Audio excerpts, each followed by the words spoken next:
We take another breath.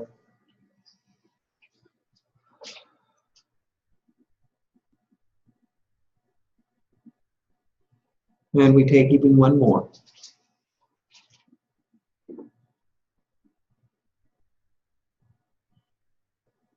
In the breath, life. In the breath is wholeness.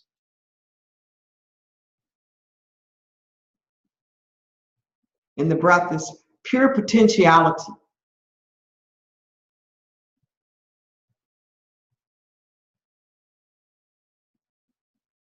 Life is breathing itself in, through, and as each and every one of us.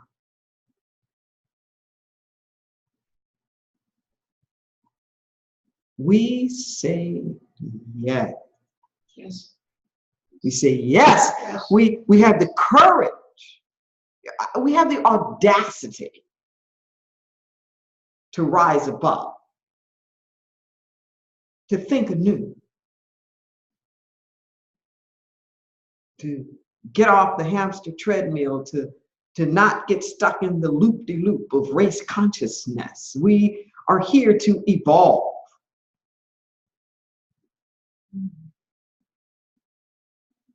To evolve. To evolve is not just simply to change, but it is to unleash the potential of what's next. Something is calling us up and something is calling us out in this great moment in history. The skins are old. Skins of lack, limitation, skins of domination, skins that denigrate. They're old. And in this moment right now, we're part of the fodder of the new fire, the alchemy that reshapes everything, transmutes it and transforms it. So that we live in a world where there's freedom and hope. We live in a world of plenty, of sharing and caring, of sufficiency and enoughness. We live in a world of cooperation and collaboration, of creativity and co-genius. We live in a world of all needs met.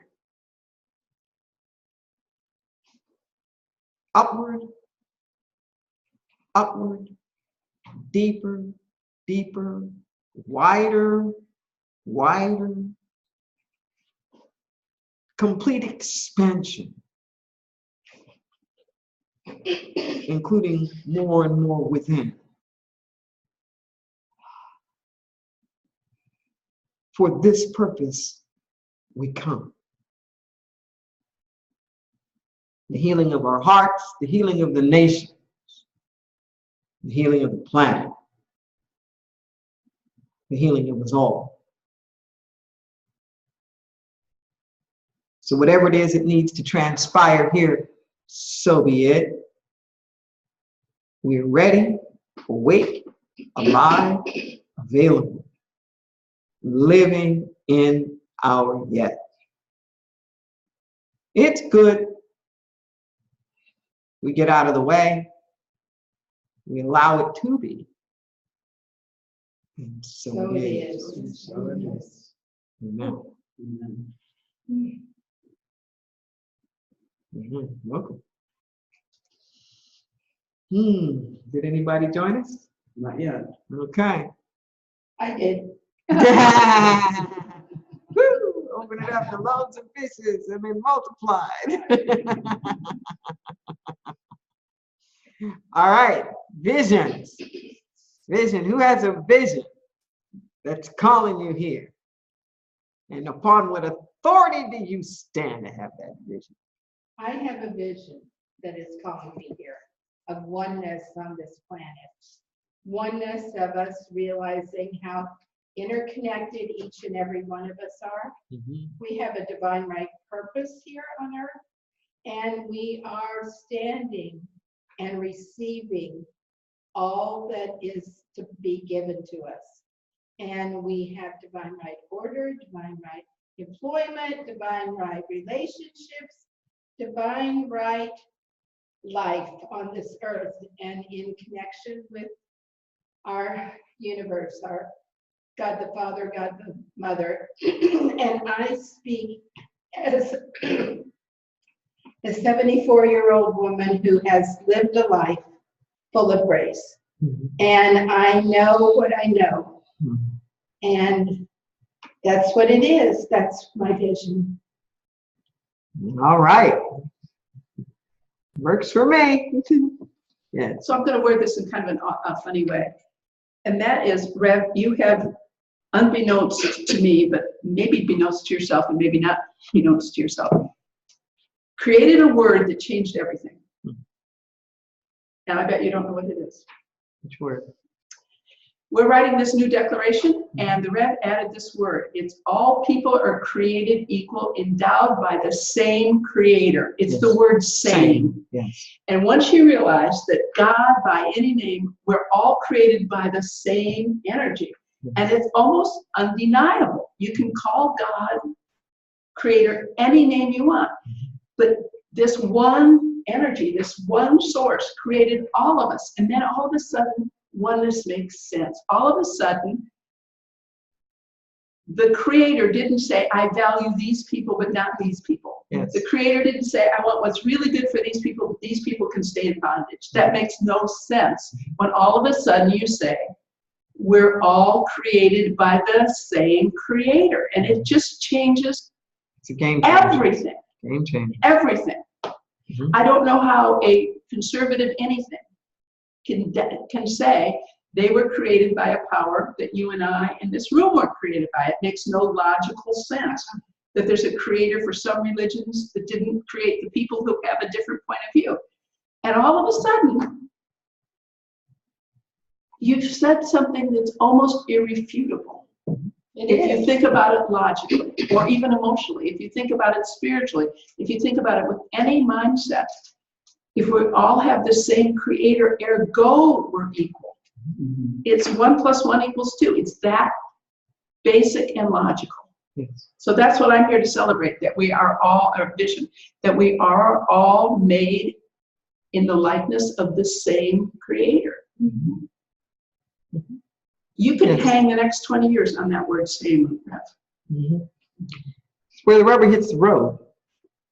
But it's in language that's understandable to everybody. You don't have to be of any spiritual nature at all, of any country, of any gender, of any sexual persuasion, of any class to say, yes, there's one creator for every single person who ever lived and ever will live.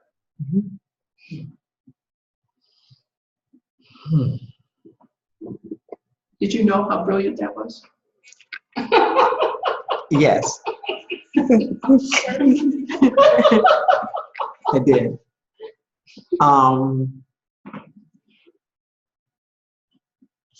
For the precise reasons that you're saying.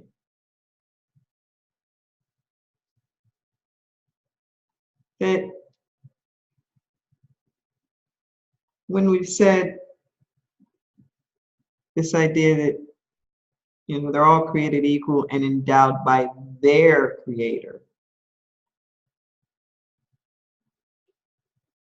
it's kind of like, well, you have your family, you have your family, you have your, and yours did something for you. Then some could be special and some could be less. Right. And that idea of the same creator is revolutionary, because if you take, for example, fundamentalists, and I grew up very fundamentalist, evangelical, charismatic Christian, Pentecostal. Well, all of those have a real specific role in there. Just as a quick review and why I bring all of them into this right now. The fundamentalists are literalists. Say it again. The fundamentalists are literalists. They take the Bible very literally, and they are extremely conservative. Okay?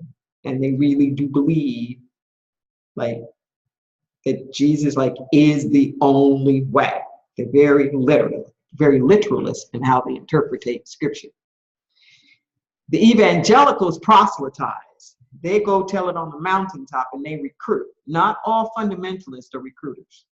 Some fundamentalists are very content in their own little church. Sure. Don't just assume that's it. And there are others that are, you know, the missionaries, go tell, go recruit. So I grew up in the go tell, go recruit. The charismatics are the ones that are very spirited. They're very lively. They're not quiet. They are extremely dynamic, and they tend to be quite participatory. The charismatics don't necessarily thrive on a lot of hierarchy kind of thing. It's like everybody in here, you know, let's all make noise, let's all do this and that. And the Pentecostals up the ante one on top of that, and they believe in gifts of the Spirit. So they believe in things like speaking in tongues. They believe in prophecy. They believe in hands-on healing. They're very much kind of like literally being the disciples. So they take the show on the road, so to speak, in a very spirited, fiery kind of way. They come with a heck of a lot of power and passion and belief in their not only capacity, but authority to do these spiritual works and whatnot that they have been given, you know, to do. So this idea of the same and the same creator, and why I agree, I think there's a brilliance in that, because these folks that I grew up with don't believe that we are all worshiping the same God. They don't believe that. They don't believe that it's just like God by another name. That your Allah, your Krishna, your whatever, you know, your Vishnu, your Buddha is another God.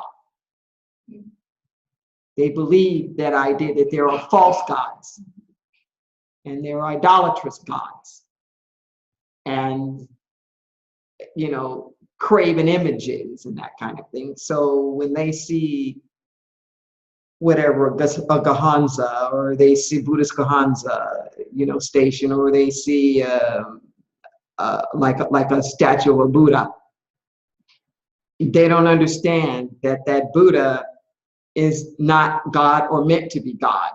That Buddha is like a representation of different aspects of our beingness that we can be once we get into the alignment.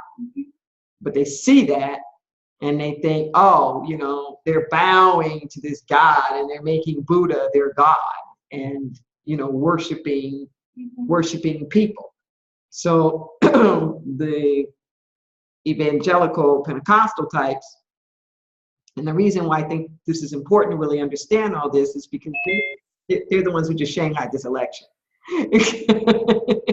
So understanding their perspectives, I think, is really kind of critical, you know, like where this is that they're coming from. So Islam, you know, is not their, they don't think that's the same God. They really believe that those, you know, are different gods. And other prophets aren't recognized. They don't do saints. They look down upon Catholics for doing all that. There's no female energy besides perhaps the sense of the Holy Spirit. But Mary has no place within fundamentalist, Pentecostal or whatever. It's very masculine and, patriarchy, in all of that.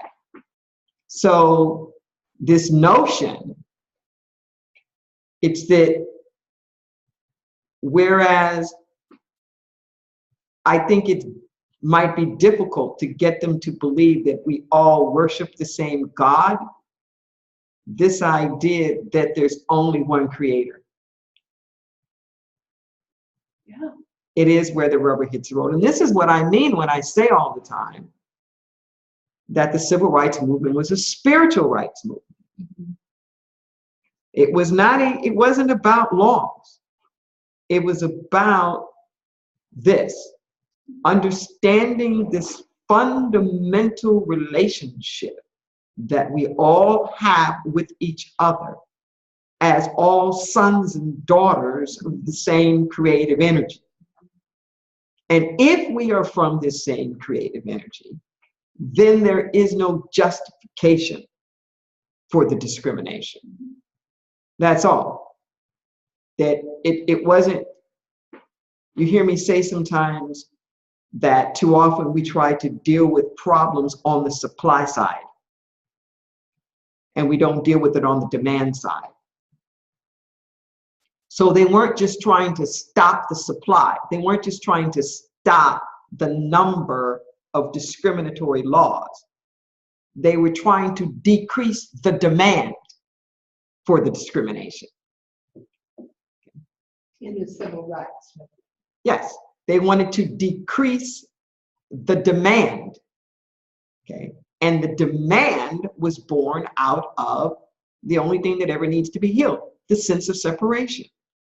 The demand for the discrimination was based on this false notion that God created this hierarchy and this pecking order, and that it is the natural order of things that these divisions and whatnot be there, that we're doing the work and the will of the Lord by creating it this way.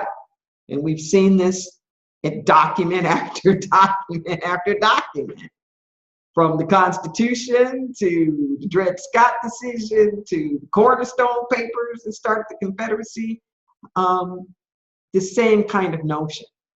And this is where I keep saying the challenge has to come. This challenge has to come about the fact that we are all equal, that we all come from the same source, and that we are all endowed by our Creator with the same thing. This was one of the points that Jesus was making.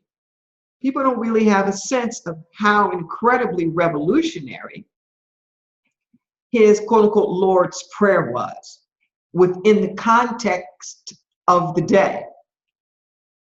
Because he starts it off with our. Cut to the chase. He starts it with our, not the God of the Hebrews, not the God of this one, not the God of that one, but our Father. And, there are a lot of different interpretations. There's going back to the more original Aramaic. But that characterization is extremely important given the history and the culture of the day. This may seem like a digression, but it's not.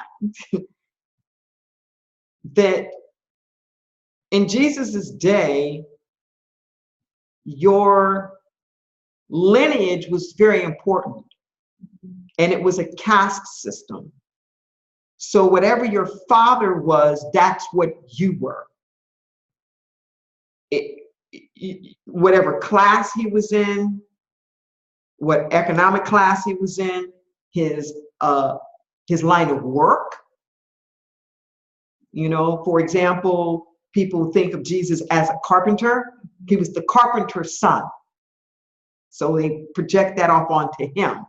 And it's not, it would really be more today, in our thing, would be more like a handyman, really, than what we think of as a carpenter, like somebody who kind of fix anything. And not only was your character from your father, but not only was your profession and whatnot from your father, but so was your character. So was your character. Furthermore, their belief at the time about sexuality, they did not understand that males and females got together, 23 chromosomes, such chromosomes got together from each. They didn't know that. What they thought was that all of life was in sperm, that all of life was in the seed of a man, and that a woman was an incubator. She was an incubator. Okay.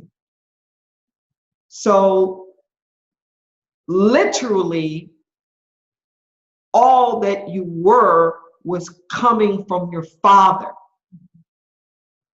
You can get this idea.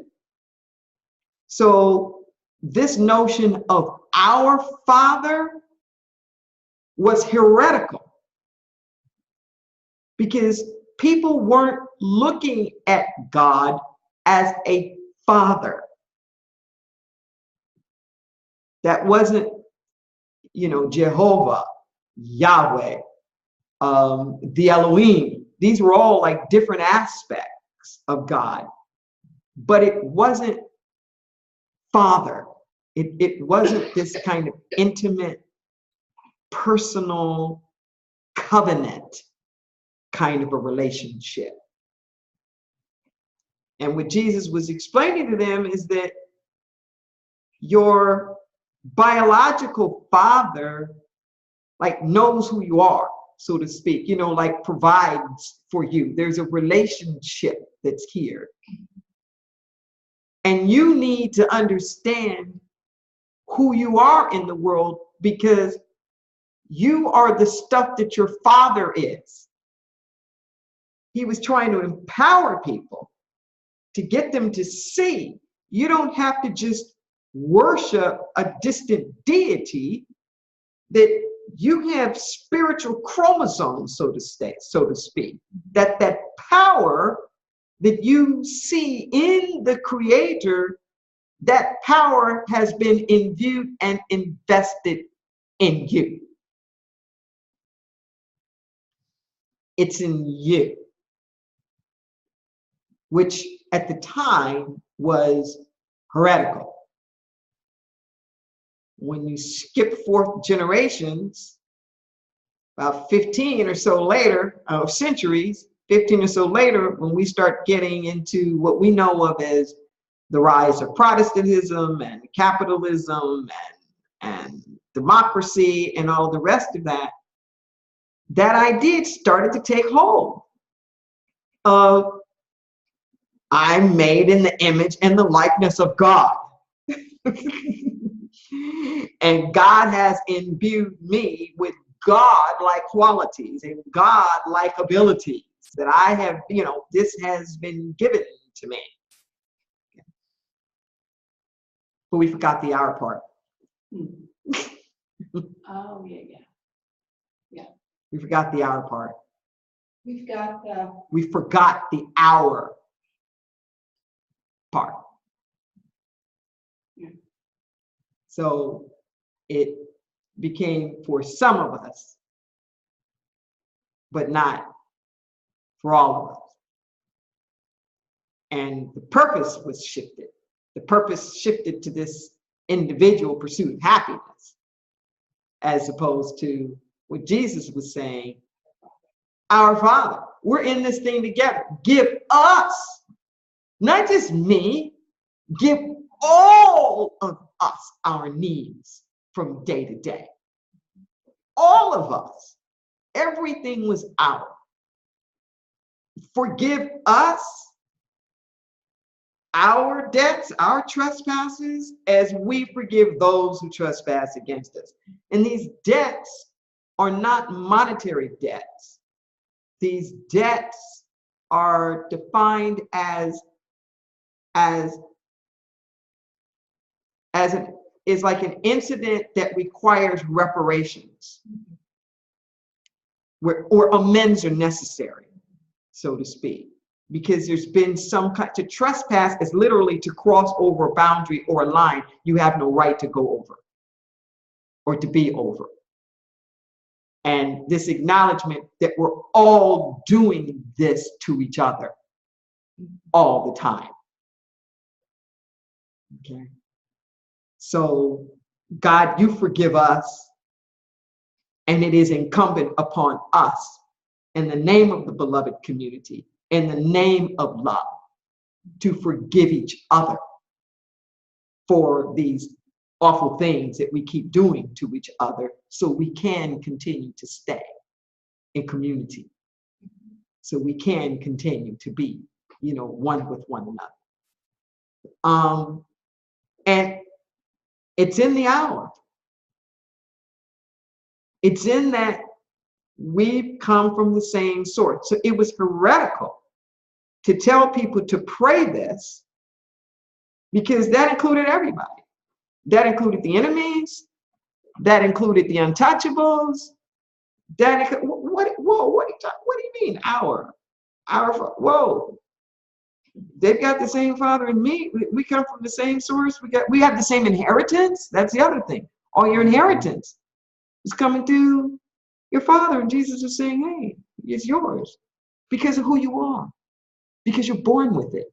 Back then, your father didn't have to die for you to get the inheritance, which is how in the prodigal son, he says, give me mine now.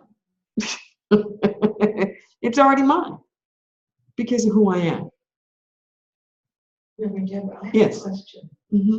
To back up a bit, I had in my mind to ask you another coincidence, quote unquote, about your religion, where you stand, where you thought it. I mean, it's got a title bigger than you are: Pentecostal, fundamentalist, charismatic, evangelical. Wow, how did you sort that out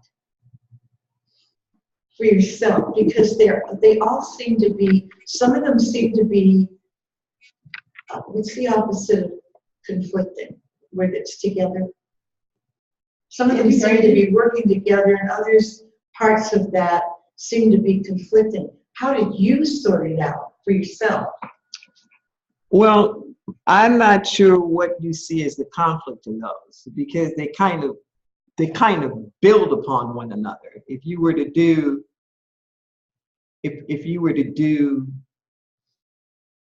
sort of like concentric circles or something, or like they're like subsets. It's like, to get to be Pentecostal, you have to be all those other ones at first. You can't get to there without that. So it's like you can be fundamentalist without being evangelical or charismatic or Pentecostal. You can just be literalist. Okay. But once you become an evangelical, you can't be an evangelical without being a literalist or a fundamentalist, because that's part of it. That's radical anything is out there believing that it's their way. That's why they're trying to convert you. So it's more like if you had a dessert. Kind of what? No, that's not even, I don't even know how to describe it. Like, what would be a good description? Well, the fundamentalist and the evangelical, I saw it, the way I understood it, the way you explained it, sounded like a conflicting. No. No? No. They're like that. One is the belief. Okay. The other is the exporting of the belief, or the recruiting, or that deep desire that you believe this so much, and you are so convinced of it, and you are so raptured, and you are so in love with God, and you are so grateful that your life has been healed and whole. You can't imagine anybody in the world not wanting this or needing this. And you don't even know how much you need it. And it's up to me to teach you. See? But the tricky part is that it catches you when you're down.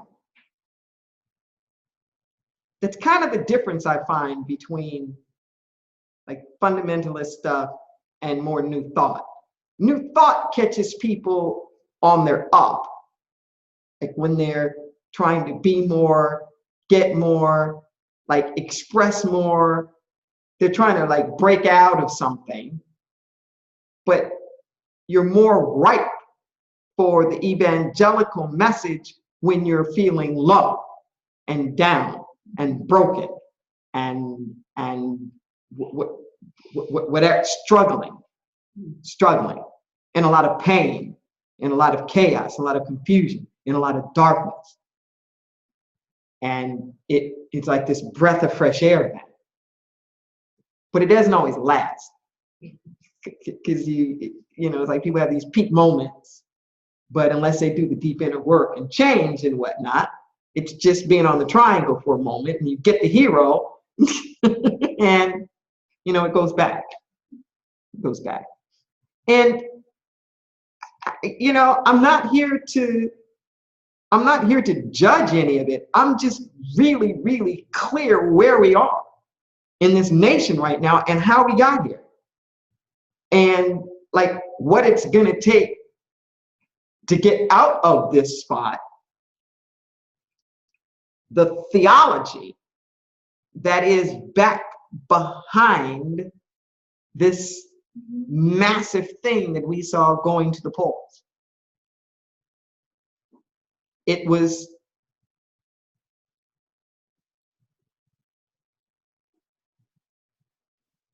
the concept of a perfect storm.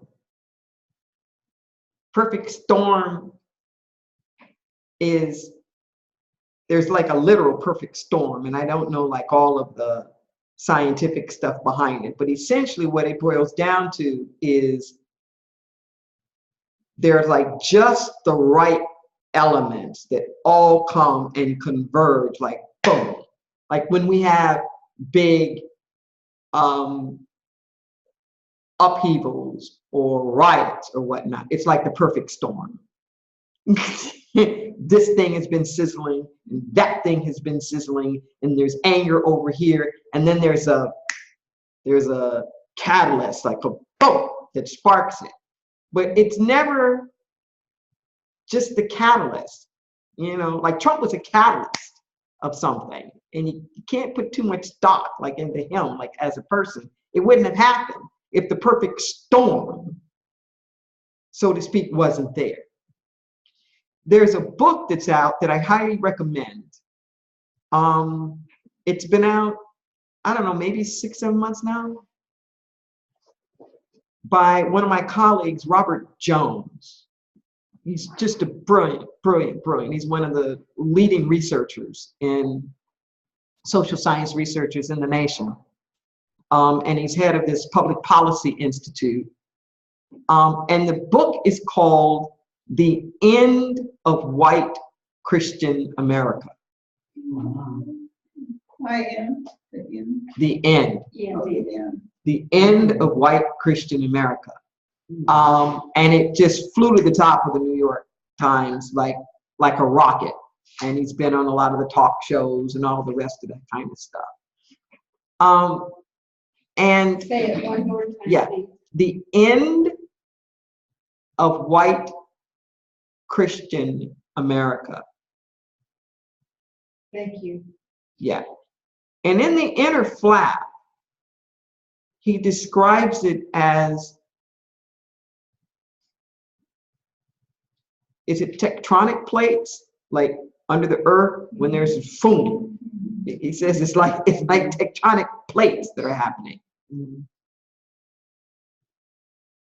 if I have my figures correctly, I think it said that 1993 was like the last year that white Protestants were the majority of the United States. Population. Of the population of the United States. But that by 2010 or so, even if you threw in all the Catholics, even if you threw in all the Christians, that white Christians are actually the minority in the United States. Okay. There's, you know, Black Christians and Latino Christians. I mean, it's like, it's not the Christian, it's white. It's like that white Christians are no longer the majority in the United States. Is this of all religions, or is this including agnostics, atheists? No, Protestants. Just That no, I mean Protestants as compared to what? Protestants as compared to there are certain denominations that are considered Protestants. Yes. Okay. And what was the comparison? Everybody, White. Everybody within the United States. non-believers, That's what I meant. everybody. Everybody. Yeah. Everybody. Just that the nation has been built on certain assumptive patterns. Okay, about who's where and who's here and who's in power. And it just ain't that way anymore. It's just not. I've had the opportunity now, the past few years, to go to some of the big graduations at the Cal State campuses, at Cal State San Jose, or San Jose State, Cal State Dominguez Hills a couple of months ago, and like some of the other ones. And I'm talking about where they're graduating like 10,000 people or whatnot a year. They ain't white. They are not white. Hell, they ain't even Black. And I remember taking the book because I thought nobody would believe me when I could not pronounce the names. I could not pronounce the names. And up in the bleachers, it was just so clear. It was like a United Nations. And you could just see sort of like these multiple generations, you know, that were here. And even the presidents, like the president of Cal State was an American national. And I think the guy from Dominguez Hills was too. And I just took a look at this book and I thought, it's over. I just thought about the state of California. I mean, and these are the people who are getting whatever, their BAs, their PhDs, they're in whatever, engineering and social work. I said, it's over. You just keep this up like 2 or 3 more generations, it's over. In terms of like who the dominant population is and all of the rest of that. And it is a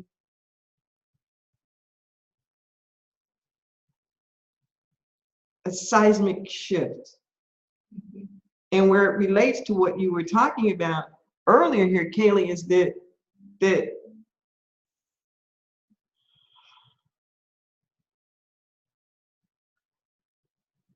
it's much like what happened to the concept of diversity in corporate America. I know you've done a lot of work in corporate. So originally, when the doors started to open of equal employment opportunity and all the rest of that kind of stuff, there was no intent to change. None. Let's just open up the door and let more people in to do what we're doing. But there was the notion that all of them were going to, like the melting pot, they were going to convert, they were going to shift, they were going to change and fit in to this like corporate norm and corporate culture. That is not what happened. Are you talking about, say, the 70s? I'm talking about all of it, 70s, 80s. Okay. But by the time we got to the 90s, people started to smell the coffee a little bit. Because the 70s is when I first started noticing that trend toward so-called diversity. That was awfully early for affirmative action. It was just starting in the later part of the 70s. Yeah, yeah. Well, but not just affirmative action. It's that there were the big boycotts of the 60s. Okay. You know, Coca-Cola was hit really hard by the civil rights movement there in Atlanta, you know, with Martin Luther King Jr. I mean, there were a lot of places that were really, really targeted, you know, very, very hard. And there were essentially, with all the lawsuits and stuff, not like peace treaties, I guess is what I would call it. Like pre the government getting in and making any mandates, that certain companies started opening up their doors, the auto industry and like different places and whatnot. But the point is that they didn't expect to change. Okay. Now they got all these people in here from all these different backgrounds. And I remember I used to tell my corporate clients, because I'm a diversity trainer, I got good news and bad news for you. You know, the good news is that you have done very well in the diversification of your workforce. The bad news is that you have done very well in the diversification of your workforce, and can't nobody get along with nobody up in here. You don't know how to motivate people. You don't understand, you know, like their needs or whatever. And out of all the groups that really pushed the envelope to the end were women. They were the big winners in the whole sort of open door and affirmative action stuff. They started coming in numbers and in droves, and their needs around mothering and flex hours and all the rest of that, they're more they're softer communication kind of skills and collaborative ways of working and all the rest completely impacted and transformed the work environment. Okay, unlike say the military.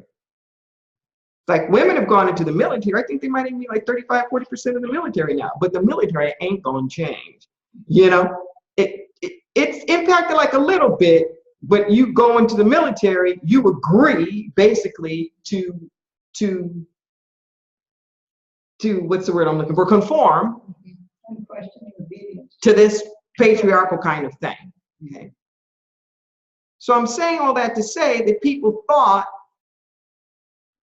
that this melting pot thing that we had been doing for years in the United States was going to continue.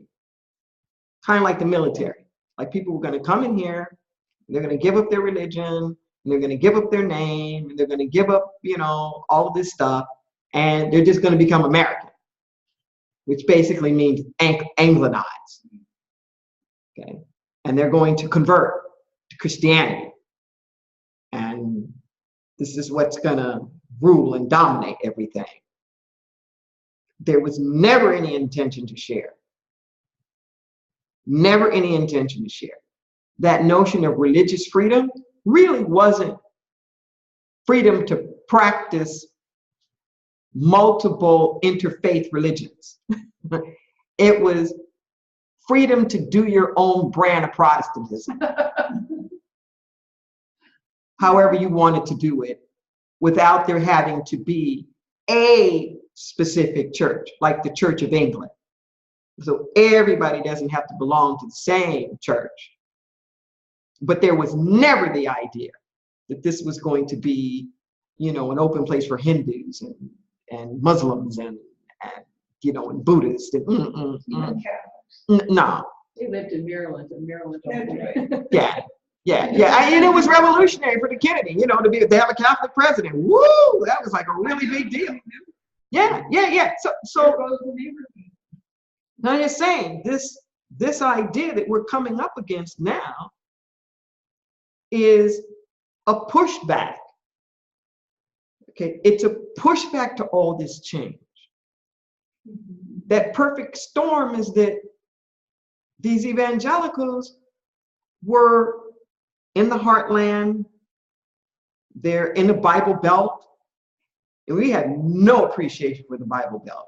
We just, here in California, we've got no appreciation. I just came out the Bible Belt weekend before last in Dallas. Where you go to church. Several times a week. Everybody goes to church. Where that's just, you meet somebody and, you know, how you do, what church you go to? Who's your pastor? You know, everybody's got to belong to some kind of a flock, so to speak, and they tithe. They really support their religious institutions. So you have all this culture that's coming out here now that's diverse, this culture that is challenging what are at the core of these fundamentalist Christian values, particularly around gender, sexual orientation, marriage, child rearing, who gets to parent, who doesn't get to parent, all the rest of that, pro-choice, race relations, religious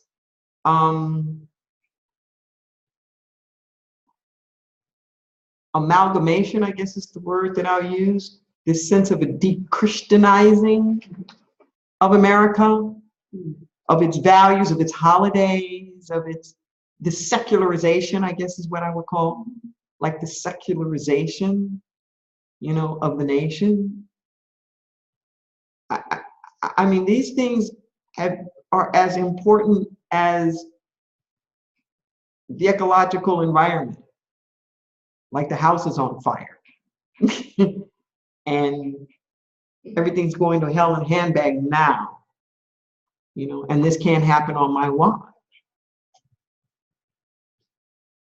So whereas we may praise the diversity, a lot of them don't. But I do know that as a strategy,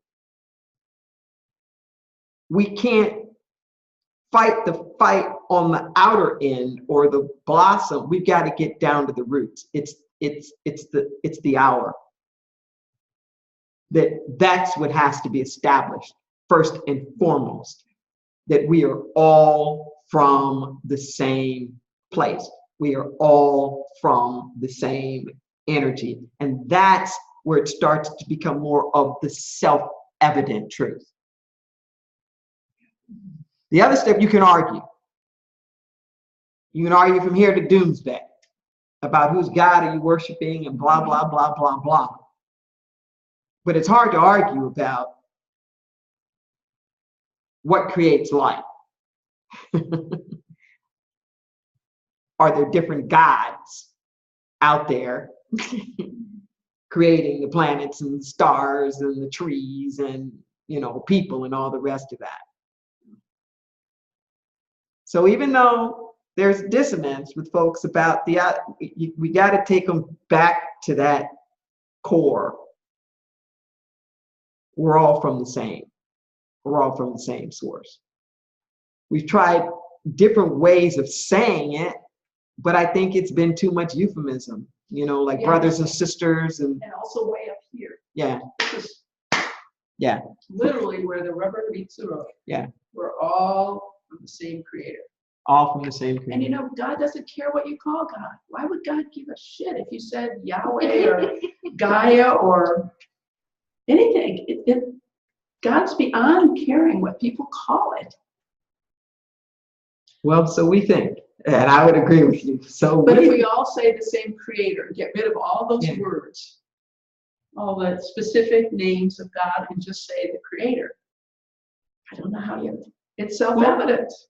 Well, and believe it or not, there's a lot of resistance to that language. That there's stuff that is new agey to people. And creator is one of those buzzwords.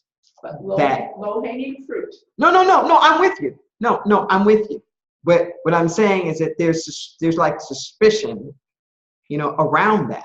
And it's not established in their minds. We see it as all the same, but they do not.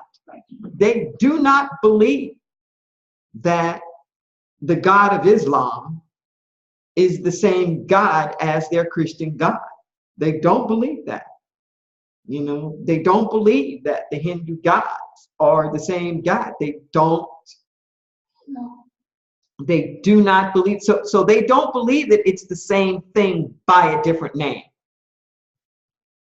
They think it's, what this is like, and I get you. You know what this is like?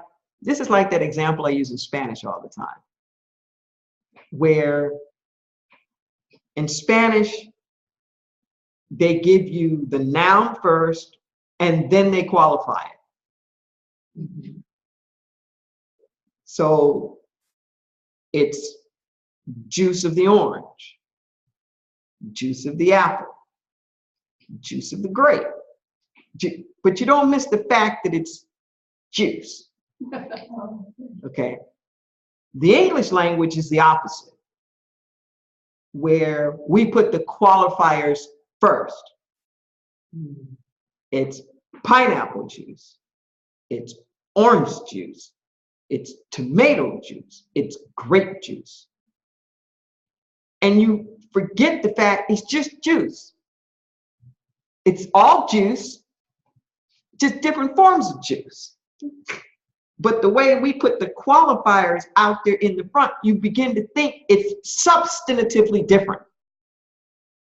Oh, this is pineapple juice, but that's tomato juice.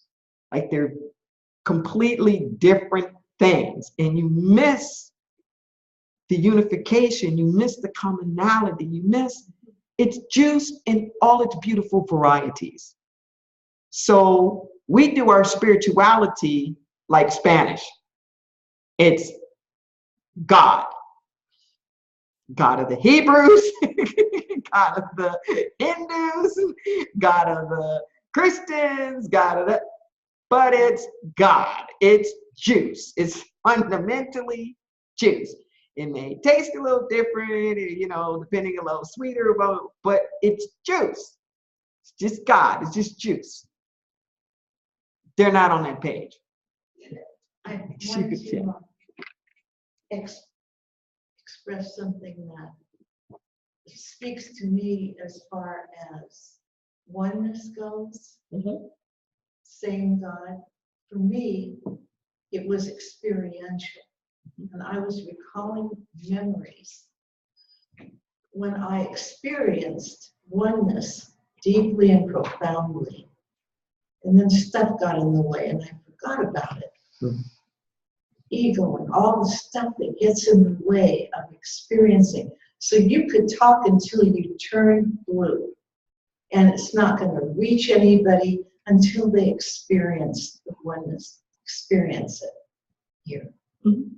That's how I had to do it. And that's how I did it. And I did it, I experienced it again recently. It came in the form of a dream, but when I woke up, I knew. I still could feel, I still could experience oneness. That's why I'm here. Mm-hmm. That's why I'm here. Yep. And I'm grateful for that experience. But nobody's going to be, there are going to be people, they won't be reached until they experience it. That's it. Well, yes, this is true. You're absolutely correct in terms of learning. But life is a series of epiphanies. And everybody gets it whatever level they get it at for that moment. Our bigger challenge is to keep moving towards a certain direction, because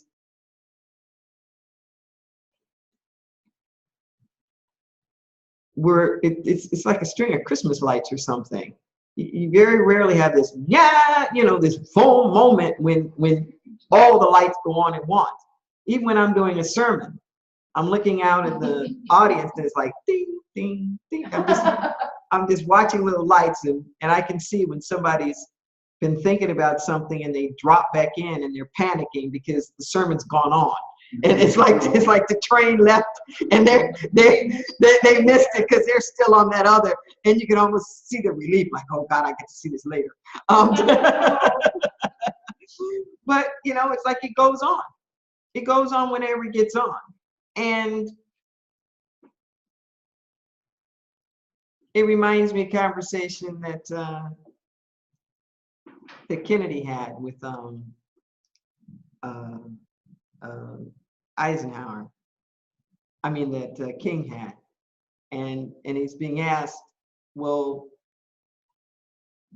do you really think you can legislate? Can you legislate love? Can you really do?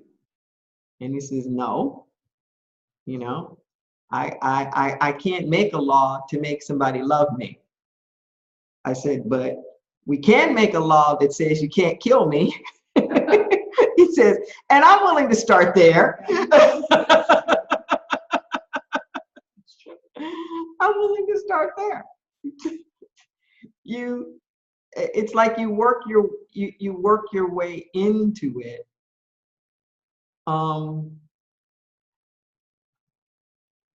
We got a lot of ground to cover. That's all I'm saying, as a nation, to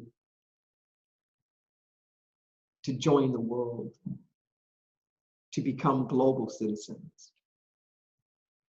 Because part of this perfect storm is this wanting to isolate, this supremacy, this America first, and only about America, and only it's on its way out. It's a very costly funeral, though. But if we're going to make it and survive as a nation, it's not going to be from isolating. That's not going to be it. It's going to be waking up, smelling the coffee, joining the global world. That includes the workers and everything else. This stuff about not letting people in to the United States to work is crazy. Very crazy. It is nuts. Are you kidding me? How do you think our companies have been this strong? It's because they've been getting the best labor from all over the world. And if we don't take them, guess where they're going to go? They're going to go to the competition. We're going to be shooting. It's like we're going to be shooting ourselves in the foot. Are you kidding me?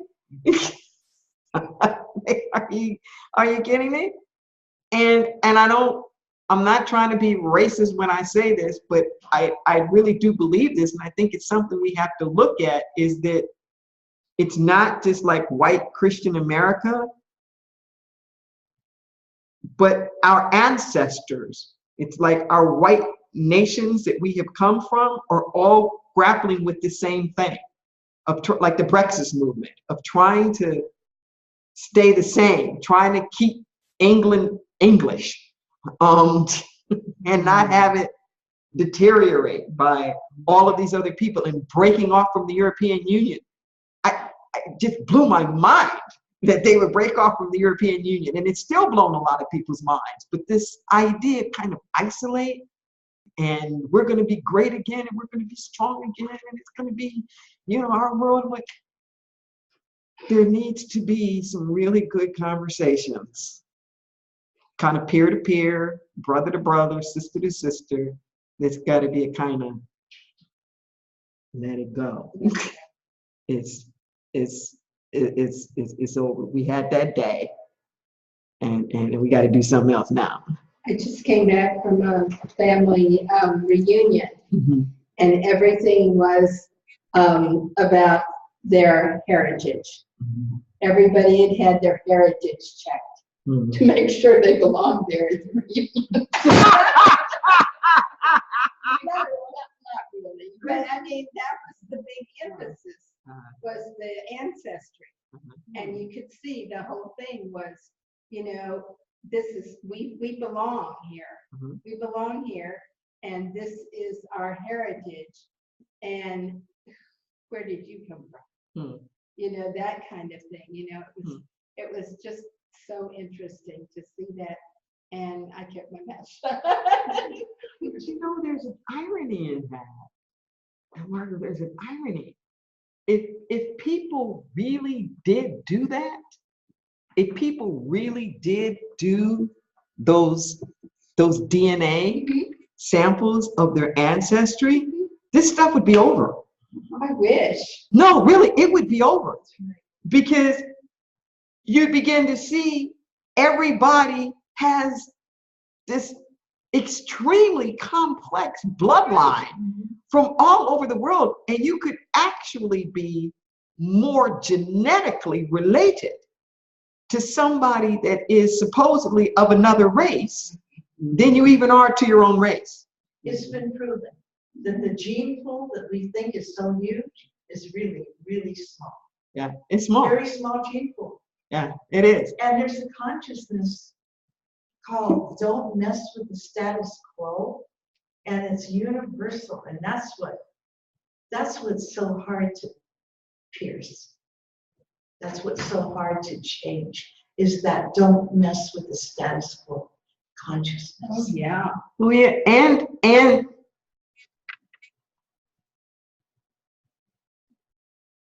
it's changing as we are sitting here. It is changing, and even at the rate of what we call interracial marriage, even at the rate of that, it's reordering how we think of things. It's like by 2050, something like a third of all the United States will have some kind of what we call like Hispanic blood or like Latino blood. That it's just not the world that we have known it to be. Right. Nationalism it's like it's irrelevant now. When you look at how things are done and where products come from, and it's like it's meaningless. I was standing there in line in Dallas the other day, a weekend before last, and there was a whole group. I don't know, it was maybe 50 of them, and I think they were Korean. Looked like they were teenagers, some kind of like group or whatnot. You know, and they're laughing and they're talking and whatnot, and I was just watching. I was just watching the iPhones. I mean, you know, no, really, you know, it's like the iPhones, because, you know, I could tell, like, you know, some of them were Samsungs and the whatever, the swoosh on the, you know, on the shoes, the Nike swoosh, and it's like all of this stuff, and it just reminded me, you know, once again, that the differential between cultures is decreasing more and more and more. Clothing, music, yeah, they're eating up our American music like nuts. We are this profound influence, our clothes, our music, our technologies and whatnot. And what I'm not saying it's good, but there's this globalization that is happening, and more people speaking English when we're in the dark ages and can't speak another language. China bought 400 million copies of chicken soup. Really? I was looking at Mark Victor Hansen, and a few years ago they sold chicken soup for $1 billion. And he said China ordered 400 million copies. They are using it in their English as a second language trainings. Oh, that's a good idea. And I thought to myself, is this brilliant It is. Because not only are they learning the language, they're learning the heart of the culture. Yeah. And what a strategic advantage that becomes within the scheme of things. You know, we've gotta, whatever this supremacy, we're the best, everybody else is wrong. Well, it's not the future. It's just not. Yeah. I'd like to double back to the same creator and the hour idea. Mhm. So the other day I turned on the TV and it just happened to be on the movie Gandhi. And I watched like 3 minutes of it just because it was so interesting. And Gandhi was about to start the March to the Sea because he was going to go there to get rid of the salt tax. Mhm. And he was not a young man at that time. He must have been 60 if he was a day. And he said, all right, the march begins. And he just started off with a very vigorous walk, and he had maybe 10 or 15 people following him. And he kept going, and then there were people watching. And by the time he got to the sea, there must have been, 100,000 people in line? That's what we are. We're saying, let the march begin to the same creator and hour. And it doesn't matter how many people are behind us now, if we think that this is a worthy thing to do. And more people will join in, and then more people will join in, and then, because the beauty of Chicken Soup for the Soul, it's not only importing English, it's importing new thought ideas. Yeah, that's exactly what I'm saying. Is that when I say like the culture, it's like, my God, they're getting not only English, but they're getting some of the best and the finest Of the new way of thinking. Yes, which puts them at even more strategic advantage in terms of technologies and understandings. People, if we just start the march. We have to, and it's on. There's some chats in there. Is that Barbara? Well, Barbara's leaving the team, so Hey, Barbara. she had to come late. So Okay. do the work. Did she want to come in now before she goes? Do you want to say anything, Barbara? Yeah. Actually, I wanted to get a little support and guidance. We've been kind of acting as shock absorbers for a long time here. And I've been holding up, standing my ground, standing on my foundation, keeping my authority. And somebody sent me a police cam video of the Philando Castle shooting. And I'm telling you, it broke me down. It broke me down. It was so heartbreaking. This was where the little girl that was riding in the car with a man who worked at St. Paul Public School, and his girlfriend, the little girl's mom, were riding in the car, and there had been a robbery in the area.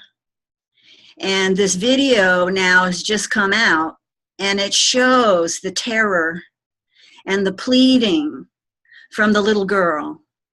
Don't shoot him. Don't shoot him. I want him to live. He's a good man. And the woman, and you hear the officer's discussion before he even pulls him over, saying that, well, these people look like people who are involved in a robbery. They look like people involved in a robbery. And then he went on to say, with the wide nose. And I watched it, and I'm telling you, I was torn up. I was outraged. I was torn up. I just don't know what to do with that inside myself. So I'd really appreciate a little bit of guidance around that. Well,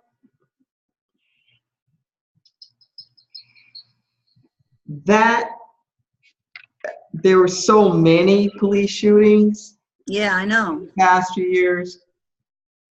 This one particular one that she's talking about, the verdict just came out a couple of weeks ago, where the officers were exonerated from absolutely everything, not even excessive use of force, where they pulled this guy over and he wasn't even driving.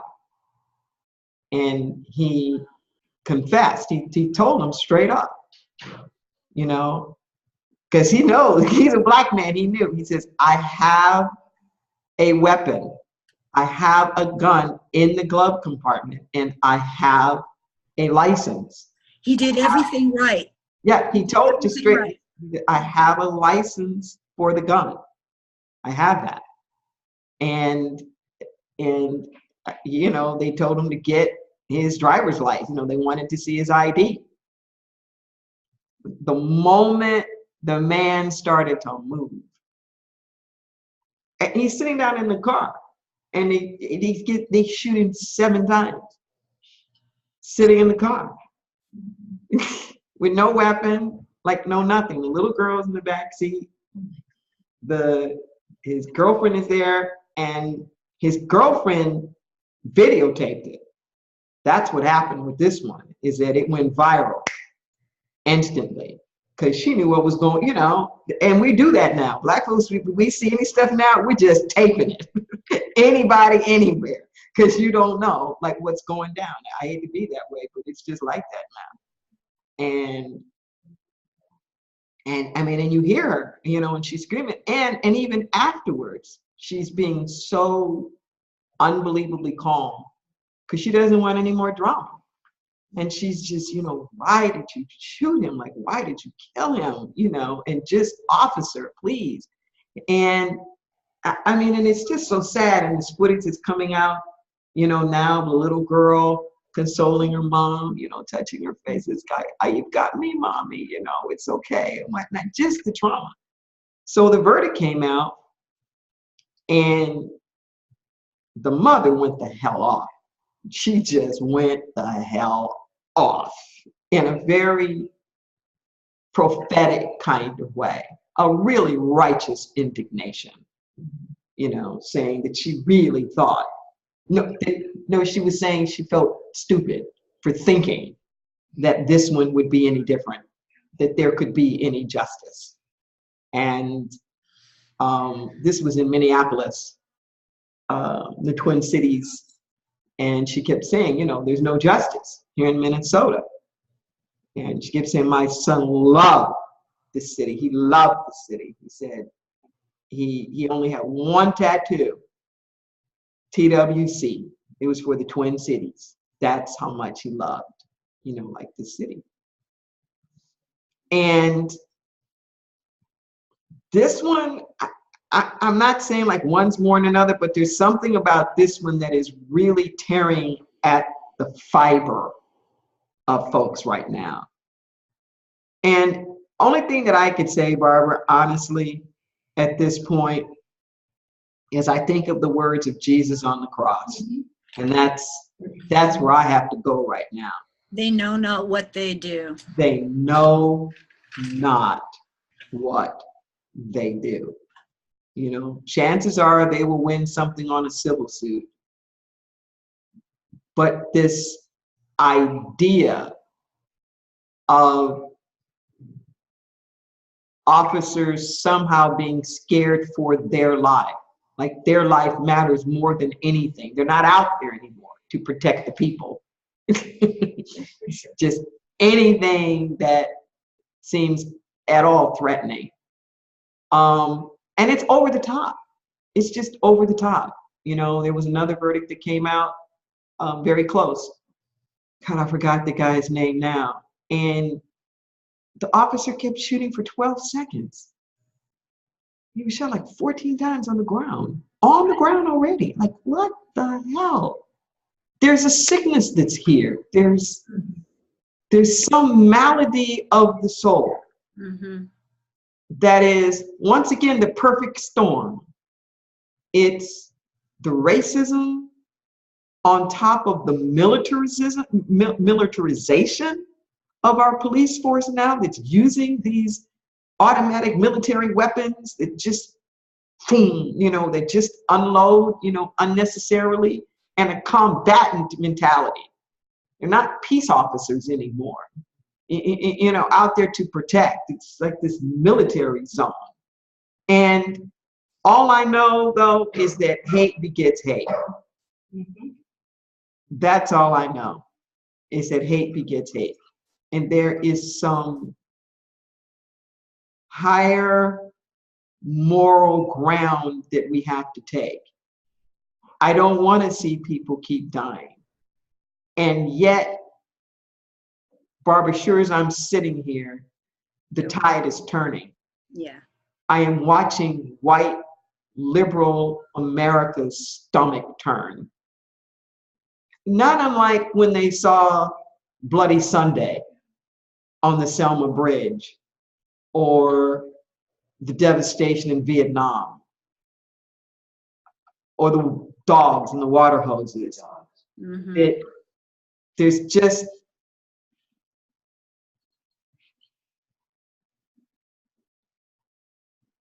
the disbelief is starting to leave. There's a different disbelief. There's a disbelief, like how can this be happening? But there's not as much questioning of if. That there have been enough now that there is an awareness that something's wrong. Something is very, very off. And if you look, I can send you like the links and stuff. This has been going on for years. Not a single conviction. I know. There hasn't been a single conviction in 15 years at least, or more. Even before Rodney King. I was just going to ask you about Rodney King. Didn't it start with that? Oh, no. Most of it never got any publicity. No, way before that. Shoot, that's why there's pride. Same thing, police brutality, the beating up and whatnot. And they raided one drag bar in Christopher Street West called Stonewall back in the village. Got the most publicity, right? Well, when the riot went on for 3 days. But it was over police brutality. All I'm saying is that the police brutality, even Martin Luther King speaks of it in his speeches, 50-something years ago. If you go back to the movie 13, where things that we've talked about, where the criminalization becomes the justification for being treated like inhumane. The slavery, lack of servitude, anyway. But all I can say at this point is you got to do a really deep, personal, forgive them for they know not what they do. And this is where we got to pray. Pray not just about them, not just about like the safety and the people, but we got to pray for these officers. We got to pray for them, their sense of safety, that they don't have to be so trigger happy, like decrease the demand. Once again, whatever that is that's got them on such pins and needles, pray for that healing, because it's just escalating. Yeah. I just say real quickly, the answer to this is everybody involved in that shooting was created by the same creator. That's why this makes sense. And that's why this is going to stop if we start to believe we're all from the same creator. Yeah. A video that wait. Barbara, did you want to say something else? No, you got to go. Yeah, real quick. So that's what I've been doing. That I've been praying for healing and for revelation, for truth, for officers to realize who we really are as spiritual beings. I've been praying for that and remembering your words that we have to feel in order to deal, in order to heal. And we're just all really feeling it now, and a lot of people who weren't feeling it, didn't even know about it, are knowing about it and feeling it. So I just keep focusing that we are on a forward path here. We are on a healing path. Yes. And it just requires some heavy spiritual weightlifting to deal with the emotions Yes. that are triggered by all of this. So thank you for your reminders. Yeah, and keep visualizing. Yeah. You know, even here, we need to do that. We need to articulate, what do we want to see? Mm-hmm. What do we want to see? You know, we know what we've been seeing, what we don't want to see, you know, but what do we want to see as the way that our police departments interface with the communities that they're in? You need to say something, and then we'll I was close out. watching a video online that was about an attack dog that attacked a black man. And it looked to me like the policeman was trying to get that attack dog off, open its jaws, try to get it off of because he was around the wrist. It went on, well, it seemed like forever, but it was probably a minute or something. And then the end was, and the police did nothing to stop it. And I thought, he was trying to get the dog off the man. What would have been the something? Would they have had to shoot the dog? I mean, and I watched it twice more to see, was there something I was missing? And as far as I could tell from the vantage point of the camera taking the picture, that policeman was doing everything that he could, getting himself in every possible bodily position to get that dog off the man. Mm-hmm. And that bothers me when the bottom line is, and the police did nothing. Maybe they didn't do enough. Well, so I've learned with the situation here in town, with Luke Smith, you know, his mom used to come to these sessions. TT. Yeah, TT home. The dogs are considered personnel. The dogs are officers. And when her 16-year-old son was killed, point blank range, with an assault weapon, it was protecting the dog that they had sicked on him.